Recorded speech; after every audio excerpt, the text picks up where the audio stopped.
49ers lose in Minnesota again. It's week 2. It's 23-17. It's hard to put a finger on it. I have never seen the 49ers win a game in Minnesota. 8 straight losses to the Vikings. It happened last year, the Monday night game. It happened now this week, this year. What is it with playing the Vikings in Minnesota? It's not by any means an easy place to play in, but it's not the hardest either. There were just too many mistakes in this game, too many wasted opportunities, negative plays, silly mistakes, poor clock management. Look at the game summary. The 49ers were shut out in the first quarter. They only scored 7 in the first half. Where I felt that they really lost the game was the third quarter. They came up with a goose egg, 0 in the third quarter. They did outscore the Vikings 10-3 in the fourth quarter, but by that time, it was too late. And Shanahan, he has many strengths, but clock management and coaching from behind is not one of them. And the box score can be very misleading. You look at this just at the numbers. You look at the big boys, the star players for the 49ers, Brock Purdy, 28 for 36. That's very efficient. 28 for 36, 1 touchdown to 1 interception. Jordan Mason, 20 carries, 100 yards, 5 yards a carry and a touchdown. Deebo Samuel as a receiver, 8 receptions, 110 yards. George Kittle, 7 receptions, 76 yards and a touchdown. And then you look at defense. Who are the top 2 players on the 49ers defense? It's Nick Bosa and it's Fred Warner. Fred Warner had one of the best games I've ever seen a middle linebacker play. He almost kept the 49ers in this just single-handedly, it seemed. 9 tackles, a sack, 2 forced fumbles, and an interception. What else can a middle linebacker do? I can only remember Navarro Bowman having a game like that. It was against the Cardinals where he had a sack, interception, forced fumble, and fumble recovery in a single game. This may be the best game I've ever seen a 49ers middle linebacker ever play. And keep in mind, we saw Willis in his prime. We saw Bowman pre-injury. Fred Warner. And then Nick Bosa. He had 2 sacks. He was good, and he even got hurt and he came back in the game. But it doesn't tell the whole story. You know what was really disappointing about this was Sam Darnold did outplay Brock Purdy. Sam Darnold made bigger plays, bigger throws. Even when Justin Jefferson went out near the end of the game, Sam Darnold continued to make big throws when he needed to. 49ers weren't great on third downs. When the Vikings had to convert, when they needed to extend drives, they were able to, and Sam Darnold had a good game. I mean, he was picked as early as he was in the draft those years ago because it's undeniable he has talent. I mean, he has more physical talent than Brock Purdy does. And it's only 2 weeks. I'm not going to overreact to this. I don't think Sam Darnold all of a sudden turning his career around. He's a serviceable starting quarterback at this point. At times he's good. He'll make some really great plays. He'll make some plays that Brock Purdy can't make. But he'll also make some mistakes. And mistakes that will hurt you.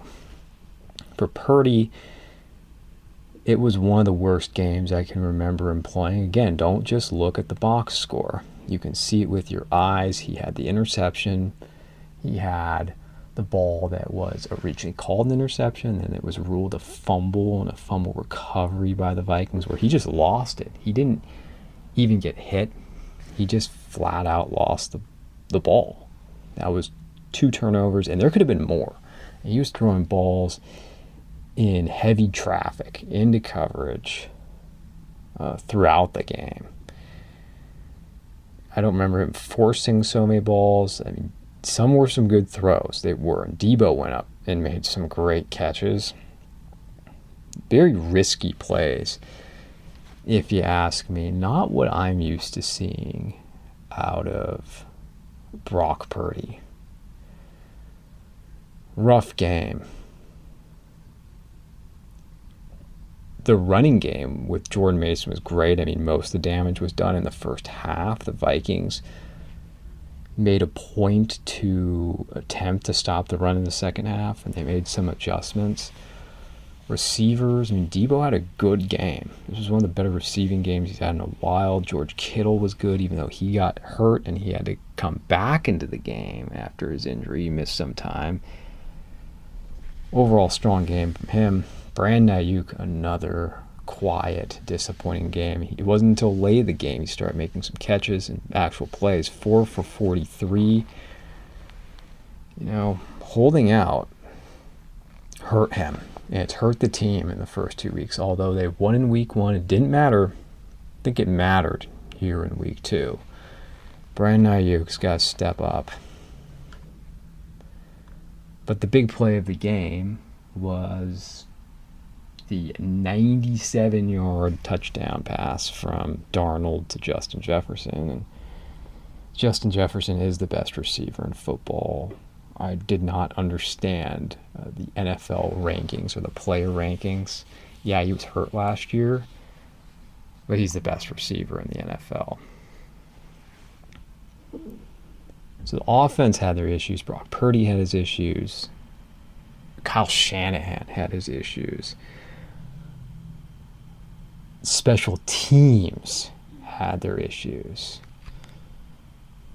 Special teams. There is nothing special about the 49ers special teams, and it's felt that way since ever I began watching the 49ers. Special teams, specifically, not so much the field goal kicking, not so much the punting, it's been the returners.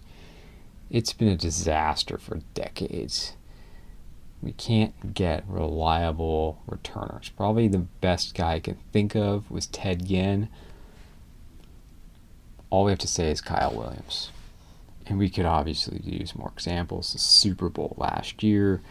But this specific game, the blocked punt, and then cowing with the muffed punt return, which didn't hurt him so much in this one.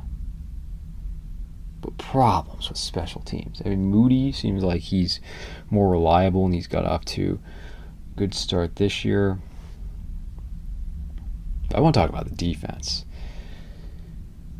All 3 phases of the game had serious problems. The offense is too shaky to have this much talent and to let a Vikings team that has no more than an average defense really push you around and make you that uncomfortable. There's no excuse for that. Everyone can have a bad week, sure. This was no great Vikings team. And I don't want anyone to say, oh, well, they're 2-0 now. No. Special teams, already covered that. Defense, the Vikings really were able to do what they needed to. And they had a very balanced attack. Let's look at what they did statistically. Sam Darnold, again, very strong game. His only real mistake was the interception. It was a great play by Fred Warner. But they had 146 yards on the ground and averaged 6.1 yards a carry. That tells you a lot.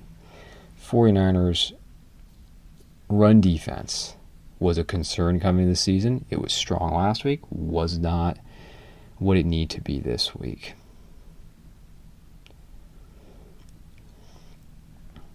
And I just haven't been all that impressed with the 49ers defense in big games, regardless of coordinators. And it was terrible. When Purdy threw the interception, it was such a momentum shift, and eventually it led to the 20-7 lead.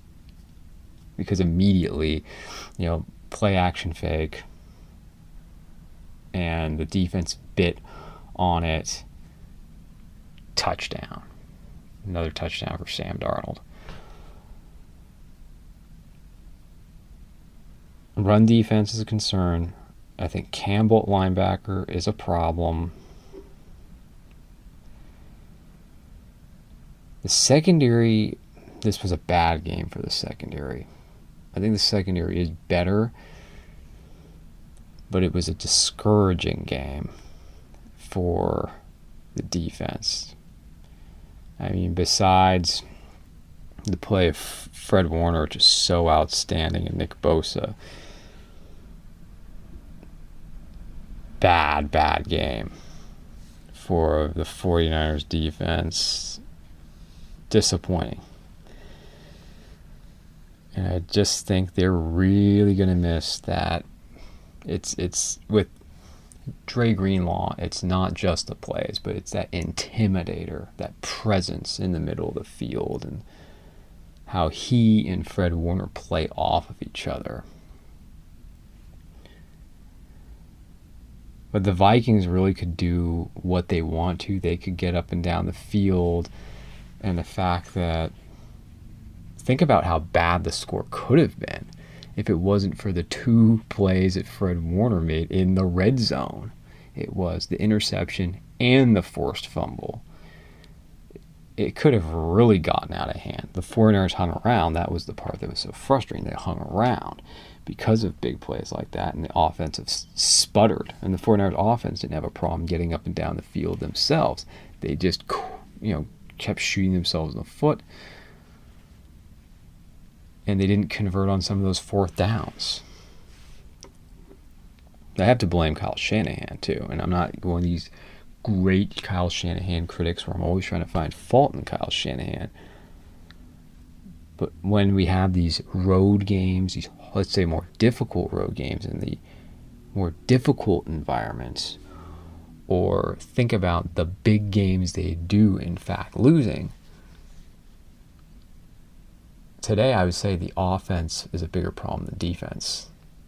And my theme for this season is the offense needs to carry this team. This is not the defense it used to be. They do not have the talent on defense that they've had in the past. When you take a Greenlaw off the field, and the run defense is not, until I can be proven wrong consistently that the run defense is better, this defense is a step down. It's an inferior defense. It still can be a good defense. It could still be even a better than average defense, but it's not one of the very best defenses in the league anymore. It's not. So this needs to be an offensive-led team. But in my opinion, in these big games and these road games, Kyle Shanahan's offense is more to blame. I point the finger in both Super Bowls to the offense, and Kyle Shanahan, his game planning, his play calling, and it's true, his play calling is worse when they're behind. The offense was the weak link in Super Bowl 54. The offense was the weak link in Super Bowl 58.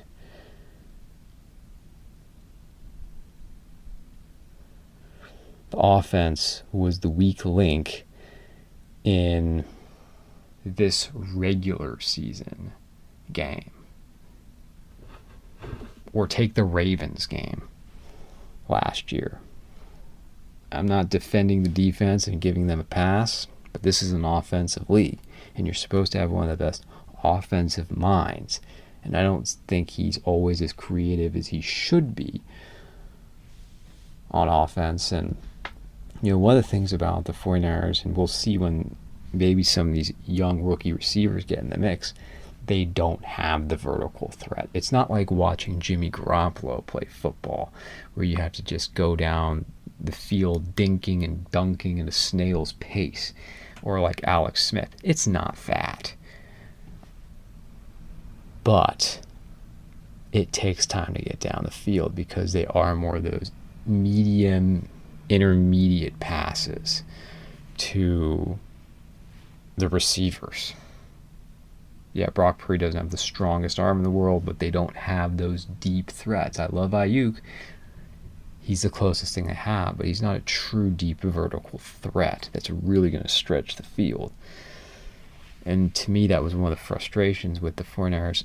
Not saying I don't want Ayuk, but caving in to Ayuk was I was saying, I don't know if they have all the pieces. There are great players. I think they have the best collection of talent, but they are missing that one element from the offense.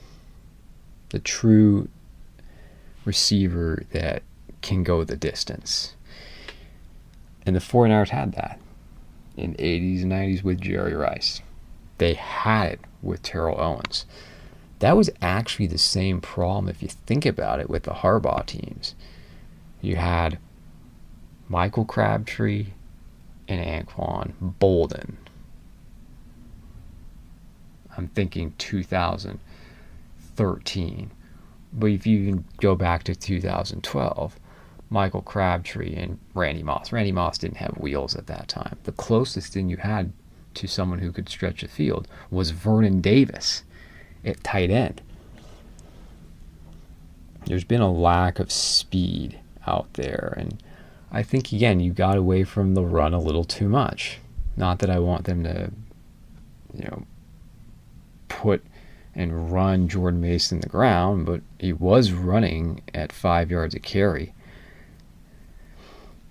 And eventually, Kyle Shanahan, it's amazing, now he has to trust Jordan Mason. He's going to have to trust someone else besides Jordan Mason with running the football.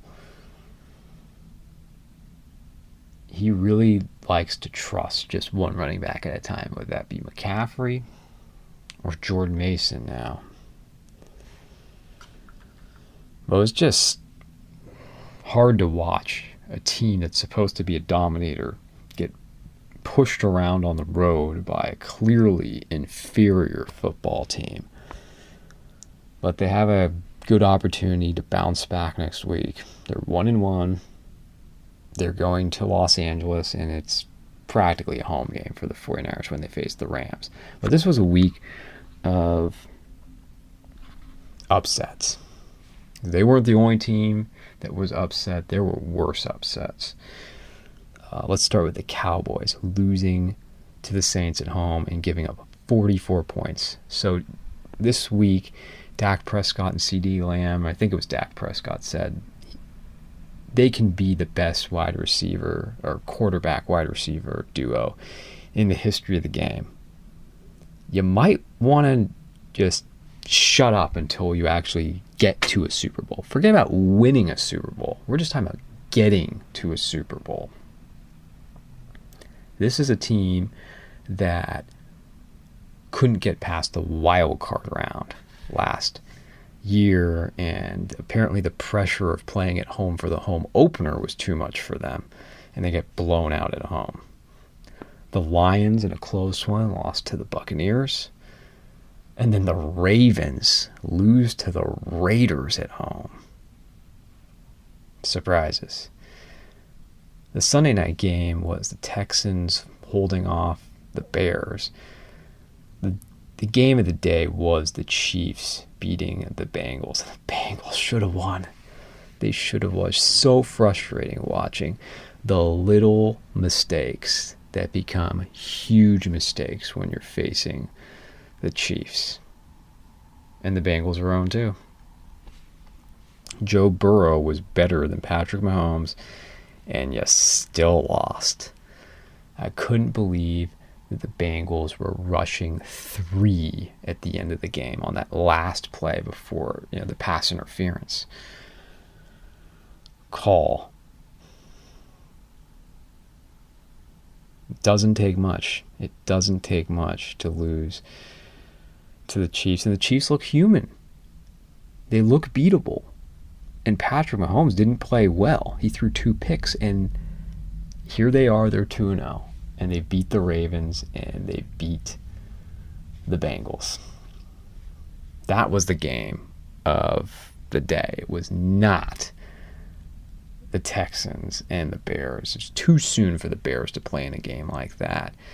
And I'm sitting there watching the Sunday night game, talking up these 2 young quarterbacks, and I'm saying, who should be reserved for the big stage? Joe Burrow and Patrick Mahomes. They're the present. And sure, you can't put the Chiefs on every single week on prime time, but I just found it sort of laughable that, oh, this is supposed to be the game of the week, not Mahomes, the Chiefs, Burrow, the Bengals.